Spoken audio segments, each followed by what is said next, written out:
छात्रों को कैसे मेंटल ट्रॉमा से गुजरना पड़ता है जब सालों लग जाते हैं किसी भर्ती में? सर इतना ज्यादा प्रेशर होता है, एक तो फैमिली का टॉर्चर, उसके साथ साथ सबसे बड़ा टॉर्चर आस पड़ोस का, रिश्तेदारों का। बेटा कब तक, अभी हुआ नहीं कुछ, ऐसे होगा।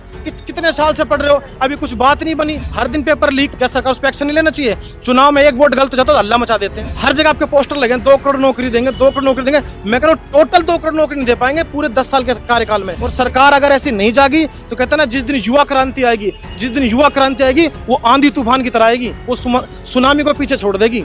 देखिए कितने ज्यादा युवा बेरोजगार हैं। रेलवे में 4 करोड़ फॉर्म भरे जाते हैं, लेकिन उसकी वैकेंसी 5 महीने, 6 महीने, 7 महीने एग्जाम चलता है। अगर उसका सरकार का रिजल्ट चुनाव का वो 1 महीने में आता है, तो इसका एग्जाम का रिजल्ट भी तो 1 महीने में आ सकता है या नहीं आ सकता। लेकिन सरकार को इससे कोई फर्क नहीं पड़ता। सरकार को बस फर्क पड़ता है, बिहार में चुनाव है तो बिहार में आतंकवादी आएंगे, वेस्ट बंगाल में चुनाव है तो वेस्ट बंगाल में आतंकवादी आएंगे, कल को हरियाणा में चुनाव होगा तो हरियाणा में आतंकवादी आएंगे। उसके बाद सरकार को कोई फर्क नहीं पड़ता इन चीज़ों से। सरकार को सिर्फ एक लॉलीपॉप देनी है कि जनता शांत हो जाए, जनता शांत हो जाए।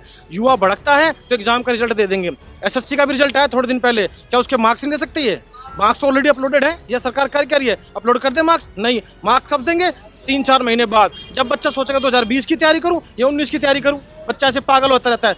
यूपीएससी ने एक अटेम्प्ट दिया है, जिनका लास्ट अटेम्प्ट है। ये अटेम्प्ट हर चीज में होना चाहिए। सरकार सिर्फ ढकोसले करती है, सरकार सिर्फ बच्चों को परेशान करना चाहती है। लॉलीपॉप इतने ज्यादा, मतलब एसएससी में 6000 वैकेंसी, रेलवे में इतनी वैकेंसी दे दी, हर दिन पेपर लीक, सारे स्क्रीनशॉट है मेरे पास। क्या सरकार उस पर एक्शन नहीं लेना चाहिए? चुनाव में एक वोट गलत हो जाता तो हल्ला मचा देते हैं, हर बात पर हल्ला मचा देंगे। लेकिन बच्चों की भी तो सोचो, कितने बच्चे भूखे हैं। कौन सा बच्चा कैसे आता है, किससे उधार मांग के आता है, उसके दिल से पूछो।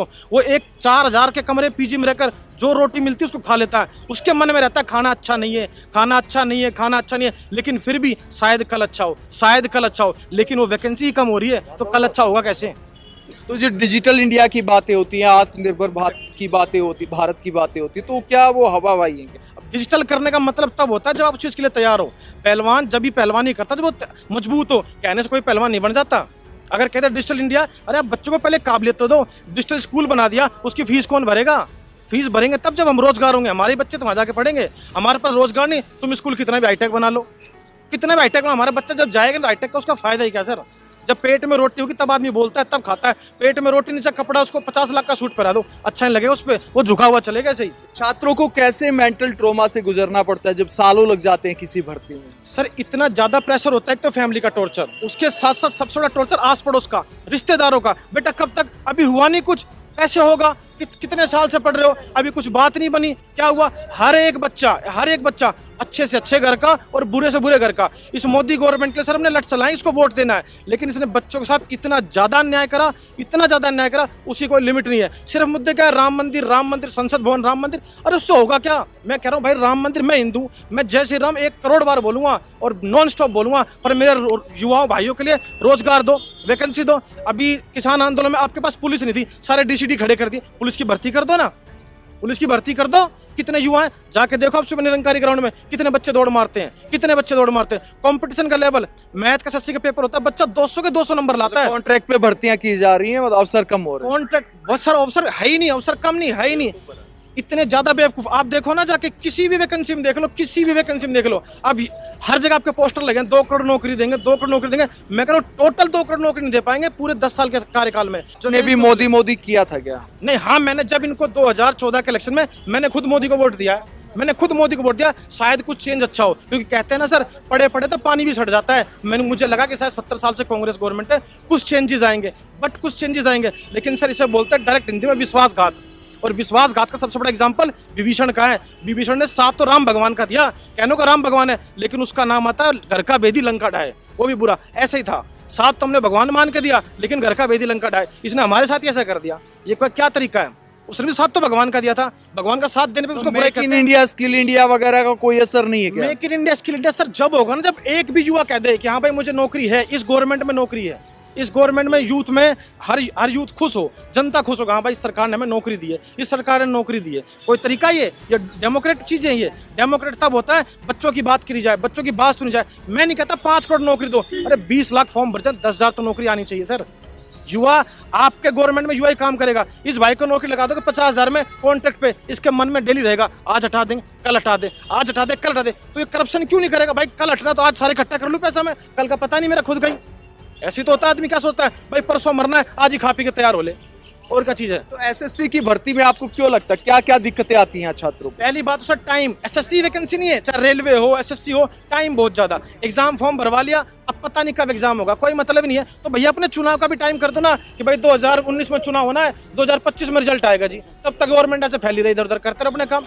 बच्चा ही तो है, डेमोक्रेट है क्या, जनता की सरकार, जनता के द्वारा जनता के लिए। हम में से कोई नेता बनेगा, हम में से उसको वोट देंगे और हमारे लिए काम करेगा। तो हम में जब हम आज ऐसे हैं, तो आप भी ऐसे रहो ना। आप तो नेता बन गए, हर बात के लिए आप नेता बन गए, लेकिन वजह तो देखो, जो आपकी जड़ है, जो आपकी जड़ है, आप उसको खोखला करते जा रहे हो। फॉर्म भरने वगैरह में भी लोग कह रहे हैं कि सरकार जो है फॉर्म भरवा रही है, पैसे इकट्ठा कर रही है। हाँ, सरकार क्या करती है, पैसे को फॉर्म भरवा लेती है, उस पैसे को अपनी मर्जी से यूज करती है। जब थोड़ा सा मेरे जैसे आप जैसे भाई थोड़ा शोर मचाते हैं, तो एक एग्जाम कंडक्ट करा दिया, फिर ठंडा पड़ गया मैटर, फिर शोर मचाया तो टायर 2 करा दिया, फिर ठंडा पड़ गया तो कोर्ट केस हो गया, लड़ते रहो कोर्ट में केस। मतलब युवाओं का मजाक बना दिया। मजाक नहीं सर, कबाड़ा कर दिया। मजाक तो फिर भी थोड़ा चलो, मजाक तो एक बात टल जाती है, भाई आपसे मैंने मजाक किया, आपने मुझसे मजाक कर लिया, वो कबाड़ा कर दिया उनकी जिंदगी का। कितने लोग बहुत ज्यादा परेशान है, आप उस चीज को, उनकी दिल की फीलिंग समझो। 5-5 हज़ार के रूम में रहते बच्चा, कोई बच्चा नहीं कह सकता कि मेरे पीजी खाना मेरे घर जैसा खाना है, कोई नहीं कह सकता। 200, 400, 500 बिहार से, हरियाणा से, सोनीपत से, कहाँ से लोग, पश्चिम बंगाल तक से लोग यहाँ रह रहे हैं, असम के लोग यहाँ रह रहे हैं। क्या उनको घर की याद नहीं आती? लेकिन वो कल अच्छा होगा, कल अच्छा होगा, कल अच्छा होगा, ये उसी उम्मीद में सब कुछ बिखरता जा रहा है सर। और सरकार अगर ऐसी नहीं जागी तो कहते हैं ना, जिस दिन युवा क्रांति आएगी, जिस दिन युवा क्रांति आएगी, वो आंधी तूफान की तरह आएगी, वो सुनामी को पीछे छोड़ देगी। ऐसे भी छात्रों के बहुत सारे जो पार्ट टाइम काम करते होंगे छोटा मोटा, और हाँ। यहाँ पे कोचिंग वगैरह। हाँ, मेरी एक फ्रेंड है, दीपिका नाम है उसका, वो अहमदाबाद में ड्यूटी करती है। उसने पार्ट टाइम यहाँ ट्यूशन पढ़ा के खुद की पढ़ाई की, ट्यूशन पढ़ा के खुद की पढ़ाई की, उसके बाद वो जॉब लगी है। उस बेचारी ने इतने ज़्यादा स्ट्रगल किया, इतना स्ट्रगल, उसकी फैमिली कंडीशन बहुत ज़्यादा बुरी थी, बट इतने स्ट्रगल के बाद वहाँ गई। वो आज भी कहती है कि इस गवर्नमेंट में कलर की नौकरी मिल जाए तो बहुत बड़ी बात है, इस गवर्नमेंट में कलर की नौकरी मिल जाए तो बहुत बड़ी बात है। वैकेंसी एक, बच्चे 500, और वो 500 बच्चे सुबह 4 बजे जाने के लिए तैयार है लाइब्रेरी, सुबह 4 से रात 12 बजे, सिर्फ 4 घंटे सोते हैं। उस 4 घंटे माँ को भी एक बार फोन करना है कि मेरा बेटा ठीक है नहीं ठीक है, उस बच्चे को भी टेंशन है कि मेरी माँ ठीक है कि नहीं ठीक है। वो क्या करेगा और कैसे करेगा? कंपटीशन देखो, एकेडमिक में बच्चा 70% नहीं ला सकता, और यहाँ कॉम्पिटिटिव एग्जाम में 85% कट ऑफ जा रही है, 90% कट ऑफ जा रही है। मोदी जी तो ये भी कहते हैं कि बाबुओं के हाथ में देश दे के करना क्या है। बाबुओं का हाथ में देश देख करना, तो भैया उसको चलाएगा कौन? आप अपने सारे हटा दो, जितने आपके पास जो लीडर्स हैं, जो आपके जो वर्कर्स हैं, उनको हटा दो और फिर आप चला के दिखा लो देश को। अगर आपके देश में, कहते हैं ना सर पॉलिटिकल में, कि अगर देश का युवा नहीं खड़ा होगा ना, तो संसद की सड़कें खाली हो जाएंगी। आप युवाओं को हटा दो, संसद की सड़कों पर कोई नहीं रहेगा। और अगर आपके अंदर राजनीति नहीं है तो समझो युवा बेजान है, युवा के अंदर जान नहीं है। अगर आप जो सरकार सत्ता में उसके खिलाफ नहीं बोल सकते, तो आप खुद की जिंदगी से खिलवाड़ कर रहे हो, चाहे सरकार अच्छी हो चाहे बुरी हो। अगर आप अपने हक के लिए खड़े हो सकते, तो ना आप अपने बाप के लिए खड़े हो सकते, ना अपने भाई के लिए खड़े हो सकते। सबसे पहले खुद के लिए खड़ा होना चाहिए, अपना जमीर जागना चाहिए कि हाँ ये चीज़ गलत है, मैं इसको कहूँगा, रिजल्ट तो आएगा, आप मुझे मार दो, पीट दो, कुछ भी कर दो, लेकिन रिजल्ट की परवाह करे बिना उस बात को एकदम एग्जैक्टली कहना चाहिए कि सर ये चीज़ गलत है, ये चीज़ सही है, सुधार होना चाहिए। और सरकार को उस पर संज्ञान लेना चाहिए कि इस बच्चे ने जो बात कही है, अगर वो सही है तो उस पर सोचा जाए, गलत है तो उसको समझाया जाए, उसका समाधान आया जाए। अगर समाधान नहीं आएगा तो चीज़ें बेकार है। आप कोई बीमार हो जाए, उसको दवाई मत दो, उसका अंत